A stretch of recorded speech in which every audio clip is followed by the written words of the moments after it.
Hello students, welcome back to my YouTube channel. आज हम लोग स्टडी कर रहे हैं डीएनए के बारे में। डीएनए जो होता है, डीएनए में जो सबसे ज़्यादा क्वेश्चन आपसे पूछा जाता है वो है डीएनए का डबल हेलिक्स मॉडल, या फिर इसी मॉडल को हम लोग वाटसन और क्रिक मॉडल के नाम से जानते हैं।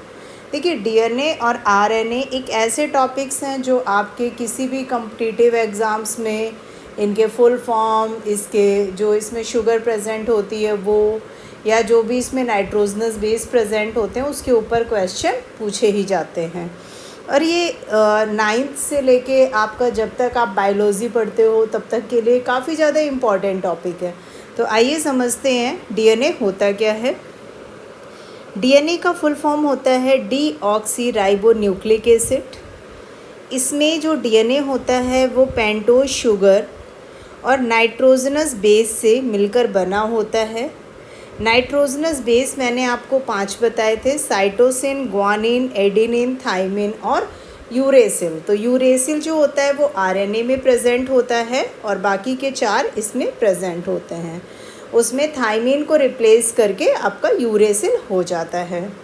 देखिए, डीएनए का जो और एक सबसे ज़्यादा इम्पॉर्टेंट काम है, आप ये समझ लीजिए, जो पेरेंट्स के लक्षण पीढ़ी दर पीढ़ी उनके बच्चों में ट्रांसफ़र होते हैं वो भी आपके डीएनए के माध्यम से ही ट्रांसफ़र होते हैं। आइए अब जानते हैं डीएनए के डबल हेलिक्स मॉडल या वाटसन एंड क्रिक मॉडल के बारे में। तो फर्स्टली हम लोग देखते हैं इसका स्ट्रक्चर हमें कैसे ड्रॉ करना है। आपको सबसे पहले पेन का पॉइंट लेना है और पेन का पॉइंट लेके कुछ नहीं करना है, सिर्फ सिंपली इसको राउंड अप करके ऐसे रोटेट कर देना है। जैसे सांप बनाते हो आप वैसे बना देना है। जैसे इस साइड बनाया वैसे ही सेम स्ट्रक्चर आपको इस साइड से भी उठा के बना लेना है। इतना नॉर्मल है, सबसे बन जाएगा। इसके बाद आपको करना क्या है, इसके अंदर से ले लीजिएगा या बाहर से कहीं से भी एक साइड से ले लीजिए। इसको सीधे लाइन ले जानी, जहाँ से क्रॉस करे वहाँ से क्रॉस कर जाने दीजिएगा। फिर स्ट्रेट लेके आइए, जहाँ से क्रॉसिंग करे वहाँ से क्रॉस कर जाने दीजिए। फिर स्ट्रेट, जहाँ से क्रॉस करे वहाँ से क्रॉस करने दीजिए। सेम इसी टाइप से आपको इस साइड भी उसको डबलिंग कर लेनी है। तो इस तरीके से ये हमारा डीएनए का जो बेस स्ट्रक्चर है वो तैयार हो गया। अब यहाँ पे आपको करना क्या है, ये डबल डबल्स ऐसे लाइंस ड्रॉ कर देनी थोड़े थोड़े से गैप में। ये जो डबल डबल लाइंस होती हैं वो एक लूप के अंदर ये काउंटेड होती हैं, ये 10 होती हैं। एक लूप के अंदर अगर आप बात करेंगे तो सिर्फ़ और सिर्फ 10 लाइनें होती हैं। अब यहाँ पे देखिए, जो एडेनिन होता है वो थाइमिन से अटैच होता है, जो ग्वानिन होता है वो आपका साइटोसिन से अटैच होता है, थाइमिन फिर से आपका एडेनिन से अटैच होता है और साइटोसिन आपका फिर से ग्वानिन से अटैच होता है। नीचे भी आप वैसे ही डबल डबल करके इसको लाइनिंग्स को ड्रॉ कर लेंगे। तो इस तरीके से ये जो हमारा स्ट्रक्चर है वो बन जाएगा आपका। ठीक है, अब ये जो स्ट्रक्चर आपका बन गया, अब आपको करना क्या है, यहाँ पे देखिए अब इसकी लेबलिंग करते हैं।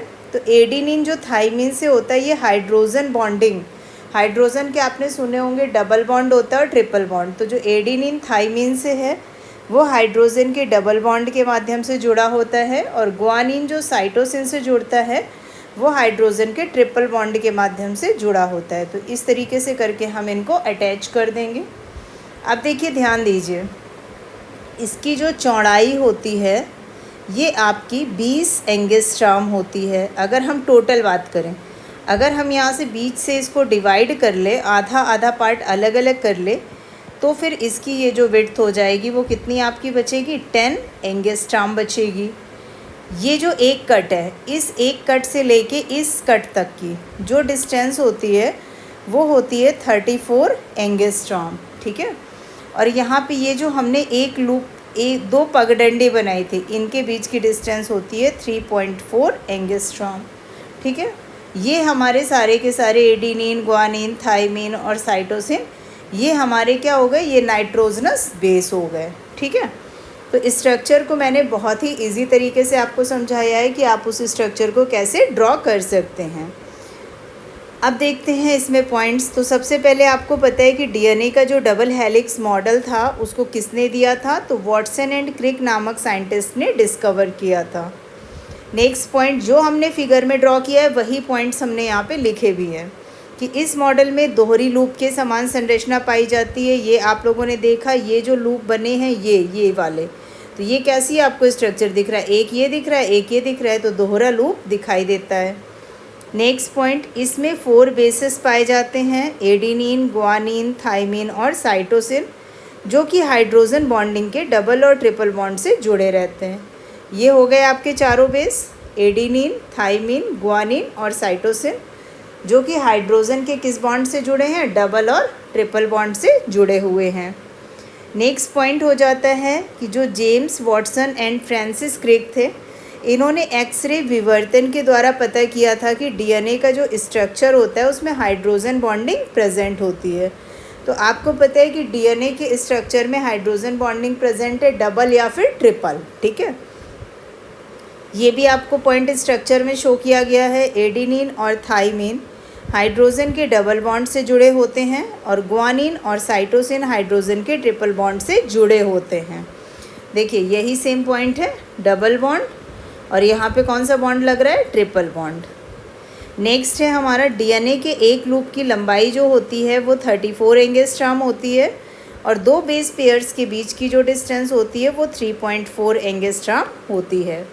यही पॉइंट आपको मैंने यहाँ बताया कि एक यहाँ से लूप से लेके यहाँ तक की जो लंबाई है वो टोटल कितनी हो गई, 34 एंगस्ट्रॉम, और 2 इसके बीच की डिस्टेंस कितनी हो गई, 3.4 एंगस्ट्रॉम।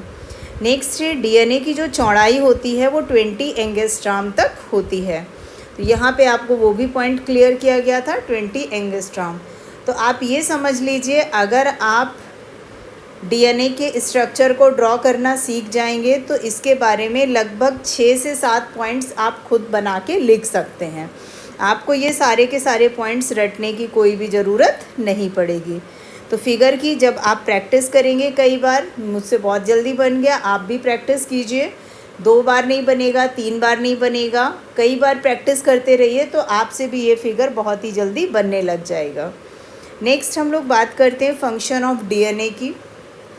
जैसे मैंने पहले स्टार्टिंग में आपको बताया था कि जो जेनेटिक इन्फॉर्मेशन होती है उसको ट्रांसफ़र करने का काम कौन करता है, तो उसको ट्रांसफ़र करने का काम हमारा डीएनए करता है।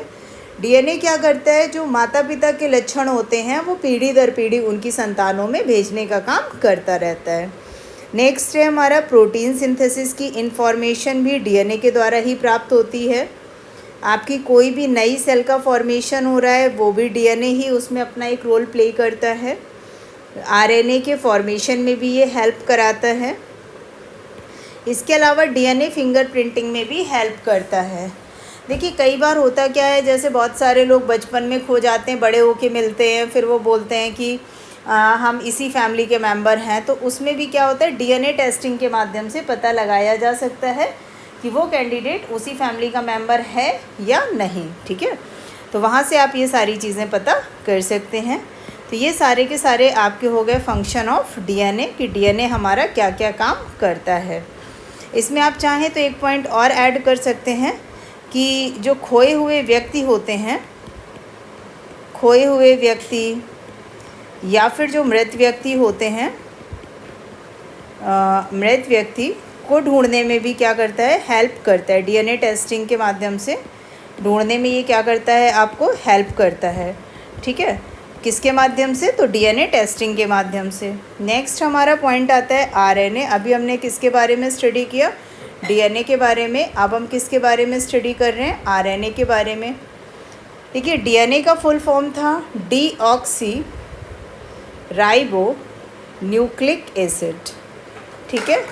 नेक्स्ट जो पॉइंट आता है आरएनए। आरएनए का फुल फॉर्म होता है राइबो न्यूक्लिक एसिड। अब ये जो राइबो न्यूक्लिक एसिड है इसमें कौन सी शुगर प्रेजेंट होती है, तो ध्यान रखिएगा आरएनए में आपकी राइबोज शुगर प्रेजेंट होती है और डीएनए में आपकी डीऑक्सी राइबोज शुगर प्रेजेंट होती है। आरएनए जो होता है, आरएनए सेल के अंदर डीएनए से लगभग 10 गुना में प्रेजेंट होता है, क्योंकि आरएनए जो होता है वो फंक्शंस को परफॉर्म करता है।